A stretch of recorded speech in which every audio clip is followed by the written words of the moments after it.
सामूहिकरित्या पूजेचा कार्यक्रम, लग्न, वाढदिवस अशा समारंभांसाठी एक नियमावली येणार आहे। कारण अशा कार्यक्रमांना तुम्हाला जर 100 पेक्षा जास्त पाहुण्यांना एकत्रित बोलवायचं असेल तर पोलिसांची परवानगी घेणं आवश्यक असणार आहे। राज्य सरकारने अशा प्रकारच्या कायद्याचा मसुदा तयार केलेला आहे। विनापरवानगी कार्यक्रमाचं आयोजन करणाऱ्यांवरती 3 वर्ष तुरुंगवास आणि 50,000 रुपयांचा दंड अशी तरतूद या मसुद्यात करण्यात आली आहे। सध्या सरकारने याबाबत सूचना आणि हरकती मागवलेल्या आहेत।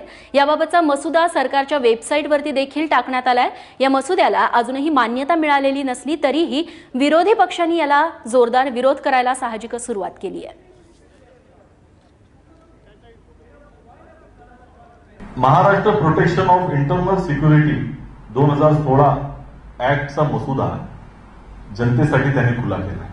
माफीचा असं नाव त्या ठिकाणी दिलेलं आहे आणि निश्चितपणे पोलिसांकडे अनिर्बंध अशा तऱ्हेची सत्ता देणं आणि पोलिसांमार्फत त्या ठिकाणी जनतेचा विरोध दाबण्याचा प्रयत्न करणं, विरोधी पक्षांचा आवाज दाबण्याचा प्रयत्न करणं, याकरता हा कायदा त्यांना उपयुक्त होऊ शकतो। अशाच तऱ्हेच्या मानसिकतेमधनं हा ड्राफ्ट आलेला आहे।